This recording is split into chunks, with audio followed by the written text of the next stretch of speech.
अब देखते हैं हम भारतीय संविधान का निर्माण किस प्रकार होता है, कि भारतीय संविधान के निर्माण की मांग कैसे कैसे मांग उठती है और किस प्रकार भारतीय संविधान सभा का निर्माण होता है, इसमें कितने सदस्य चुने जाते हैं, सदस्य का चुनाव कैसे होता है, जब भारत का विभाजन होता है तो उसके बाद के कितने सदस्य होते हैं, कौन भारतीय संविधान का निर्माता होता है, कैसी समितियाँ बनाई जाती है, समिति के कौन अध्यक्ष होते हैं, प्रारूप समिति क्या थी, इसके बारे में हम देखते हैं। ठीक है, तो पहले देखते हैं कि संविधान सभा की मांग कैसे उठती है, कि भारतीय संविधान की मांग कौन उठाता है। कि सबसे पहले तो देखते हैं, सबसे पहले 1895 में बाल गंगाधर तिलक ने एक स्वराज पत्रिका लिखी थी।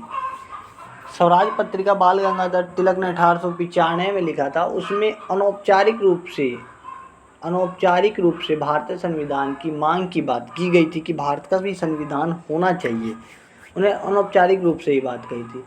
तो इसके तहत फिर 1922 में गांधी जी ने यंग इंडिया पत्रिका लिखी और उसमें इन्होंने क्या कहा कि भारतीय संविधान जो है वो भारतीयों के द्वारा ही होना चाहिए। जो भी भारत का संविधान है वो भारतीयों के द्वारा ही लिखा होना चाहिए, भारतीयों द्वारा ही बनाया जाना चाहिए। क्यों? क्योंकि भारत को ही उसके शासन के अनुरूप चलाना है, यानी उस कानून को भारत पर ही लागू करना है, तो वो भारतीयों द्वारा ही बनाना चाहिए। क्योंकि भारत को अपनी संस्कृति के अनुरूप ही उसका निर्माण करने का मौका मिलेगा। क्योंकि भारत को वासियों को पता है कि उनकी संस्कृति क्या है, उनकी क्या कानून बनाने चाहिए। तो इसके लिए उन्होंने मांग की थी। 1924 में स्वराज पार्टी के निर्माण 1923 में स्वराज पार्टी बनाई जाती है मोतीलाल नेहरू और चित्तरंजन दास के द्वारा। तो 1924 में क्या करती है स्वराज पार्टी, भारतीय संविधान की मांग करती है कि भारत का भी संविधान होना चाहिए। 1934 में एम.एन. रॉय ने पहली बार औपचारिक रूप से भारतीय संविधान की मांग की थी। 1935 का जब टाइम आता है तो उस समय फैजपुर अधिवेशन होता है भारतीय राष्ट्रीय कांग्रेस के फैजपुर अधिवेशन में पहली बार कांग्रेस के द्वारा संविधान सभा की मांग की जाती है। ये तो थी कि भारतीय संविधान की मांग कैसे उठती है। अब देखते हैं भारतीय संविधान सभा का निर्माण कैसे होता है, किस समिति के आधार पर संविधान सभा का गठन किया जाता है। तो 24 मार्च 1946 को कैबिनेट मिशन भारत आता है और कैबिनेट मिशन के 3 सदस्य होते हैं, क्रिप्स, अलेक्जेंडर कनिंघम और पाथिंग लॉरेंस इस समिति के अध्यक्ष माने जाते हैं, कि अध्यक्ष होते हैं, उनको निर्देशित करते हैं इस समिति को या कमेटी को, मिशन को। तो क्रिप्स मिशन के प्रस्तावों के आधार पर ही संविधान सभा का गठन 1946 में किया जाता है। संविधान सभा का गठन हो जाता है। तो संविधान सभा के जो गठन होता है तो उसमें संविधान सभाओं के सदस्यों की कुल संख्या 389 निर्धारित की जाती है। इसमें भी बांटा जाता है कि जो 296 निर्धारित किया जाता है। इसमें क्या किया जाता है, 292 सीटें जो थी वो ब्रिटिश प्रांत से, 4 कमिश्नरी और 93 जो सीटें थी वो देशी रियासतों के लिए रखी गई थी। 4 कमिश्नरी उस समय कौन थी, अजमेर, बलूचिस्तान, कुर्ग जो कर्नाटक का एक जिला या राज्य है, उस जिला है और दिल्ली। ये 4 कमिश्नरी थी जो संविधान सभा में का गठन संविधान सभा में सदस्य में शामिल थी। ठीक है, 11 प्रांत थे उस समय, 11 गवर्नरों के प्रांत थे। संविधान सभा के सदस्य देखते हैं तो इसमें अनुसूचित जो जाति थी उसके 28 सदस्य और अनुसूचित जनजाति थी उनके 33 सदस्य और 15 महिला सदस्यों ने इसमें भाग लिया था। संविधान सभा का चुनाव होता है 1946 में, 296 सीटों पर संविधान सभा का चुनाव होता है 1946 में। इसमें 208 कांग्रेस को मिलते हैं, 73 मुस्लिम लीग को सीटें मिलती हैं और 15 अन्य, यानी कि मुस्लिम लीग को छोड़कर अन्य जो भी धार्मिक समुदाय होंगे, अकाली दल या कोई भी ईसाई कुछ भी हो, उनको मिले थे 15 सदस्य। ठीक है, तो संविधान सभा के सदस्यों का चुनाव कैसे होता है, तो उनका चुनाव 1935 में एक प्रांतीय विधानसभा के सदस्यों द्वारा 1935 में प्रांतीय व्यवस्था की जाती है। उसमें विधानसभाओं के सदस्यों द्वारा अप्रत्यक्ष रूप से चुने गए थे। संविधान सभा का चुनाव जो होता है एकल संकरणीय मत के माध्यम से समान अनुपातिक प्रतिनिधित्व तरीके से मतदान हुआ था। हालांकि देशी रियासतों की जो 93 सीटें थी वो पूरी तरह भर नहीं पाई थी, क्योंकि इन्होंने संविधान सभा से अपने आप को अलग रखा था। हैदराबाद एक ऐसी देशी रियासत थी जो संविधान सभा में शामिल नहीं हुई थी। ठीक है, मोटे तौर पर देखा जाए तो संविधान में 10 लाख जनसंख्या पर एक सदस्यों का चुनाव किया जाता था। इससे स्पष्ट रूप से पता लगता है कि संविधान जो सभा थी आंशिक रूप से चुनी हुई थी और आंशिक रूप से नामांकित निकाय थी। सदस्यों का चुनाव अप्रत्यक्ष रूप से प्रांतीय व्यवस्थापिकाओं के सदस्यों द्वारा किया गया तथा चुनाव सीमित मताधिकार के आधार पर हुआ था। अब देखते हैं संविधान सभा की बैठक कैसे होती है। तो संविधान सभा की पहली बैठक होती है 9 दिसंबर 1946 को दिल्ली के काउंसिल चैम्बर में। ये अस्थायी बैठक होती है। इसमें जो संविधान सभा के सबसे बुजुर्ग सदस्य होते हैं डॉक्टर सच्चिदानंद सिन्हा को अस्थायी अध्यक्ष चुन लिया जाता है। इनको बुजुर्ग के आधार पर ही क्यों चुना जाता है? क्योंकि जब संविधान निर्माताओं ने देखा था फ्रांस में वहाँ भी ऐसी व्यवस्था थी, तो उस आधार पर इनको चुन लिया गया था। इसमें 211 सदस्यों ने भाग लिया था। संविधान सभा की दूसरी बैठक होती है 11 दिसंबर 1946 को। ये एक स्थायी बैठक होती है। इसमें दिल्ली में होती बैठक को इसमें स्थायी अध्यक्ष डॉक्टर राजेंद्र प्रसाद को चुन लिया जाता है। इसमें 2 उपाध्यक्षों का चुनाव किया जाता है, एक एस.सी. मुखर्जी और टी कृष्णामाचारी जो कि उपाध्यक्ष होते हैं संविधान सभा के। संविधान सभा के संवैधानिक सलाहकार सर बी.एन. राव को भी इसी दिन चुन लिया जाता है। 13 दिसंबर 1946 को तीसरी बैठक होती है और इस बैठक में जवाहरलाल नेहरू ने उद्देश्य प्रस्ताव पेश किया था। यानी उद्देश्य, हमारा संविधान जो बनाने का उद्देश्य क्या होना चाहिए, क्या मोटिव होना चाहिए जो हम इस संविधान सभा का निर्माण करेंगे, इस मोटिव पर चलते हुए। तो यानी उद्देश्य प्रस्ताव 13 दिसंबर 1946 को जो जवाहरलाल नेहरू ने पेश किया था और उसे 22 जनवरी 1947 को संविधान सभा द्वारा स्वीकार कर लिया गया और संविधान का कार्य उद्देश्य प्रस्ताव पेश करते ही प्रारंभ हो जाता है। इसके बाद संविधान सभा की बैठकें होती रहती हैं। ठीक है, तो सर बी.एन. राव ने लगभग 60 देशों के संविधान का अध्ययन किया था। जो संविधान के संवैधानिक सलाहकार थे सर बी.एन. राव ने 60 देशों के संविधान का अध्ययन किया था और जो भी हमारे देश के अनुरूप लगा उसको रख लिया गया, संविधान में शामिल कर लिया गया था।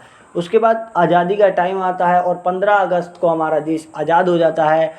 14 अगस्त के दिन क्या होता है, पाकिस्तान का निर्माण हो जाता है और देश का विभाजन हो जाता है। विभाजन के स्वरूप क्या होता है कि जो सदस्य होते हैं जो विभाजन के बाद अपने अपने क्षेत्रों में विभाजित हो जाते हैं। जो पाकिस्तान से सदस्य चुने गए वो पाकिस्तान में चले जाते हैं, जो बांग्लादेश इस साइड में जो बांग्लादेश है आज वहाँ के सदस्य थे वहाँ चले जाते हैं। तो इस प्रकार फिर दोबारा संविधान का पुनर्गठन किया जाता है। 31 अक्टूबर 1947 को संविधान सभा का पुनर्गठन किया जाता है। तो इसमें 299 सदस्य ही मात्र रह जाते हैं, जिसमें 229 ब्रिटिश प्रांत से और 70 सदस्य देशी रियासतों से शामिल किए गए थे। संविधान सभा को पढ़ना शुरू किया जाता है, यानी संविधान सभा का वाचन, जो त्रुटियां उनको दूर कर कैसे किया जाए, पढ़ा जाता है कि भाई हमारे संविधान में ये है। ठीक है, तो प्रथम वाचन 4 नवंबर से 9 नवंबर 1948 तक चलती है। दूसरा वाचन होता है 15 नवंबर से 17 अक्टूबर 1949 तक। 15 नवंबर 1948 शुरू होता है और 17 नवंबर 1949 तक चलता है। दूसरा वाचन सबसे बड़ा वाचन होता है, बड़ा, जिसमें टाइम लगता है 11 महीने का समय लगता है। और तीसरा वाचन 14 नवंबर 1949 से 26 नवंबर 1949 तक किया जाता है और 26 नवंबर 1949 को देश का संविधान अंगीकृत, अधिनियमित और आत्मर्पित कर दिया जाता है, यानी कि तैयार हो जाता है। ठीक है। संविधान निर्माण की प्रक्रिया में लगभग 2 वर्ष 11 महीने 18 दिन का समय लगा था। इस पर 63,96,729 लगभग 64 लाख का खर्चा हुआ था। इसमें 114 दिन संविधान के प्रारूप पर बहस किया गया था कि प्रारूप कैसा होना चाहिए। 11 अधिवेशनें और 166 दिन की बैठक के बाद संविधान का निर्माण हो जाता है। 26 नवंबर 1949 को संविधान को अंगीकृत, अधिनियमित, आत्मनिर्भर कर दिया जाता है और इसमें 22 भाग, 395 अनुच्छेद और 8 अनुसूचियों का प्रावधान रखा जाता है। 26 नवंबर को देश का संविधान बन जाता है, लेकिन इसे उस समय लागू नहीं किया जाता है। इसका कारण यह है कि 26 जनवरी 1930 से लेकर हम आज तक स्वतंत्रता दिवस के रूप में मना रहे थे और इस जो प्राचीन जो ये राष्ट्रीय जो दिवस है, इसको हम खोना नहीं चाहते थे। इसीलिए संविधान सभाओं के जो सदस्यों ने निर्धारित किया कि लगभग 2 महीने बाद 26 जनवरी आ जाएगा और 26 जनवरी 1950 को ही देश के संविधान को लागू कर दिया जाएगा, ताकि ये देश का जो राष्ट्रीय पर्व हम जो मनाते आ रहे थे उसकी परंपरा भी बनी रही। तो इसीलिए 26 जनवरी 1950 को भारत का संविधान को लागू कर दिया जाता है और संविधान पर कुल 284 सदस्यों ने हस्ताक्षर करते हैं, जिसमें 8 महिलाएं सदस्य होती है। वर्तमान में इसमें 450 से प्लस अनुच्छेद 25 भागों में विभाजित ए बी करके कर दिया गया है और 12 अनुसूचियों की व्यवस्था की गई है। ठीक है। भारतीय संविधान को हाथ से प्रेम बिहारी नारायण ज़ादा ने इंग्लिश भाषा में लिखा था और लगभग 6 महीने का समय लगा था इसमें, और हिंदी में वसंत किशन वेद ने भारतीय संविधान को लिखा था। संविधान सभा द्वारा अन्य क्या क्या कार्य किए जाते हैं, वो 22 जुलाई 1947 को संविधान सभा द्वारा राष्ट्रीय झंडा तिरंगे को अपना लिया जाता है और इसे राष्ट्र का झंडा घोषित कर दिया जाता है। 24 जनवरी 1950 को 3 कार्य होते हैं। इस दिन राष्ट्रगान, राष्ट्रगीत और राष्ट्रपति को अपनाया जाता है और डॉक्टर राजेंद्र प्रसाद देश के पहले राष्ट्रपति घोषित कर दिए जाते हैं। 1949 में राष्ट्रमंडल का सदस्य भारत को घोषित कर दिया जाता है। संविधान सभा द्वारा हाथी का जो प्रतीक है वो मुहर के रूप में प्रयोग किया गया था। संविधान सभा के सचिव जो थे वो अयंगर, SCR अयंगर को संविधान सभा का सचिव नियुक्त किया गया था। संविधान के कार्यों को अच्छी प्रकार से चलाने और उनको क्या क्या संविधान में शामिल करना चाहिए, इसके लिए अलग अलग समितियाँ बनाई गई थी। संविधान के निर्माण संबंधी विभिन्न कार्यों करने के लिए कई समितियाँ बनाई गई थी, जिसमें 8 समितियाँ बहुत ही प्रमुख थी। ठीक है। तो देखते हैं संविधान सभा की समितियाँ कौन सी थी और उनके अध्यक्ष क्या थे। पहले आता है संघ शक्ति समिति, संघीय शक्ति समिति और राज्य के लिए समिति। इन तीनों समिति के अध्यक्ष जवाहरलाल नेहरू को बनाया जाता है। नियम, वित्त, संचालन, कर्मचारी और झंडा उप समिति, इसके अध्यक्ष डॉक्टर राजेंद्र प्रसाद को बनाया जाता है।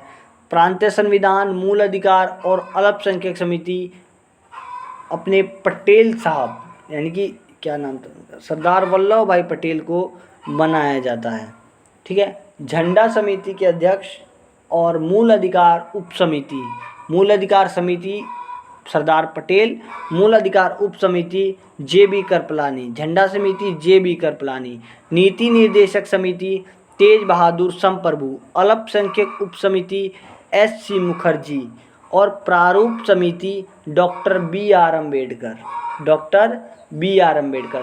संविधान सभा में प्रारूप समिति का बहुत अधिक महत्व है, क्योंकि देश के प्रारूप जो संविधान का प्रारूप बनाने का जिम्मा है, यानी जिम्मेदारी प्रारूप समिति को सौंपी गई थी। प्रारूप समिति सभी समितियों में सबसे महत्वपूर्ण समिति मानी जाती है। इसका गठन 29 अगस्त 1947 को किया जाता है।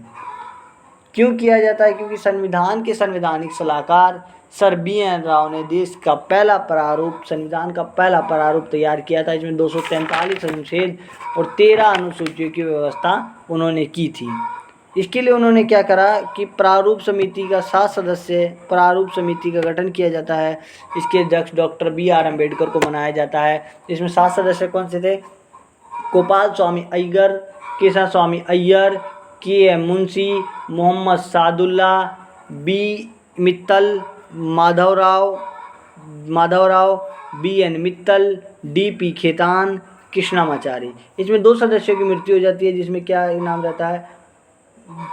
माधवराव की मृत्यु होती है तो मित्तल आते हैं और खेतान मरते हैं तो कृष्णमाचार्य आते हैं। ठीक है, ये बात याद रखना, मृत्यु हो जाती है। प्रारूप समिति को पांडुलेखन समिति और ड्राफ्टिंग कमेटी भी कहा जाता है। उसके बाद 26 जनवरी 1950 को देश का संविधान लागू हो जाता है। इस प्रकार संविधान सभा का निर्माण होता है। उसके बाद हम पढ़ेंगे कि संविधान के बारे में पढ़ेंगे, शुरू करना कि संविधान में आखिर क्या क्या व्यवस्था। हमारे देश का संविधान बहुत ही अनोखा संविधान है और सलूट है उन देशवासियों के संविधान जिन्होंने हमारे इतना बढ़िया संविधान लिखा। आज लगभग इतने सालों बाद भी अपने देश के संविधान पर लोगों को गर्व है। क्यों? बहुत सारे ऐसे देश हैं जिनके संविधान दोबारा बनाए गए हैं। उन्हें बनाया गया था लेकिन उन्हें दोबारा बनाया गया है। इसीलिए अपना देश का संविधान बेस्ट है, क्योंकि यहाँ बहुत सारी भाषाएं भिन्नताएं हैं, धार्मिक भिन्नताएं हैं, भाषाई भिन्नता, धार्मिक भिन्नता, संस्कृति भिन्नती है। और अगर आप दक्षिण साइड जाओगे तो अलग संस्कृति, उत्तर में अलग संस्कृति, पश्चिम में अलग संस्कृति, पूर्व में अलग संस्कृति। तो भारत को संस्कृतियों का देश किसे कहा गया है? भारत को कहा गया है, क्योंकि